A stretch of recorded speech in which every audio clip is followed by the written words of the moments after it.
Israeli military pounds the Gaza Strip, including the densely populated south, after the breakdown of a truce that both sides blame on each other. To phase down or phase out, the battle over fossil fuels is underway at the COP28 summit in Dubai. After close to 2 years of war, Ukraine's president says changes are needed to improve the country's military mobilization system.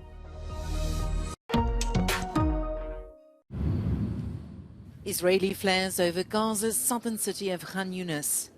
There's been a night of bombardment in the Palestinian enclave after the week-long truce between Israel and the militant group Hamas collapsed. Both sides blame the other for wrecking the negotiations and triggering the resumption of hostilities.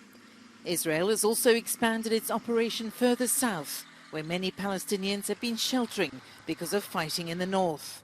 Palestinian officials say over 180 people have been killed and almost 600 others injured in the renewed airstrikes. Humanitarian organizations say Israeli forces are preventing desperately needed aid trucks from entering Gaza and have called for their immediate resumption. Meanwhile, in the United States, hundreds of pro-Palestinian demonstrators gathered outside the Israeli embassy in Washington, demanding a ceasefire.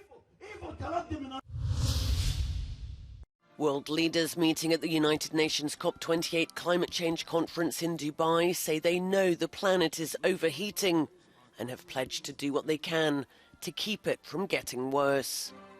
French President Emmanuel Macron urged the world's richest nations to end the use of coal by 2030.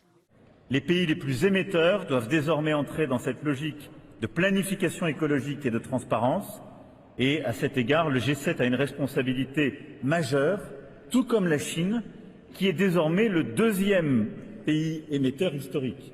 And while most agree that the key to limiting global warming is to reduce the use of fossil fuels, difficult negotiations lie ahead about just how far to go. The conference president has called for the phase down of coal, oil and gas, but that falls short of the full phase out that dozens of nations say they want to see. After close to 2 years of war, Ukraine's President Volodymyr Zelensky says changes are needed to improve the military mobilization system. This, he says, is part of an overall strategy to improve the country's military position in the light of its ongoing war against Russia. The issue has been under discussion for some time. Усі в Україні розуміють, що в цій сфері потрібні зміни. І це питання не просто про кількість тих, хто може бути мобілізованим. Це питання про терміни і для кожного, хто зараз у війську, для демобілізації, і для тих, хто прийде у військо. І це питання про умови, це комплексні речі. While not giving much detail, he said several suggestions were already on the table to produce concrete results for war conditions in 2024. His comments came as Russian President Vladimir Putin signed a decree ordering an increase of 170,000 in its armed forces. Russian conductor Valery Gergiev, who's also a prominent supporter of President Vladimir Putin, has been named head of Moscow's prestigious Bolshoi Theatre. It's the latest appointment of a Kremlin loyalist to one of the country's leading cultural institutions.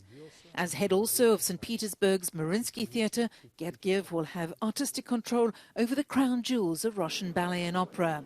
Once a star in the West, he was fired by the Munich Philharmonic after he failed to distance himself from Putin following Russia's invasion of Ukraine. A protest by French beekeepers in Paris to demand emergency aid from the government. They say cheap imported honey is killing French honey production. Increased output from beekeepers elsewhere has seen prices drop dramatically, and French beekeepers say they can't compete with cheap Eastern European honey. They're calling for €50 million in government aid.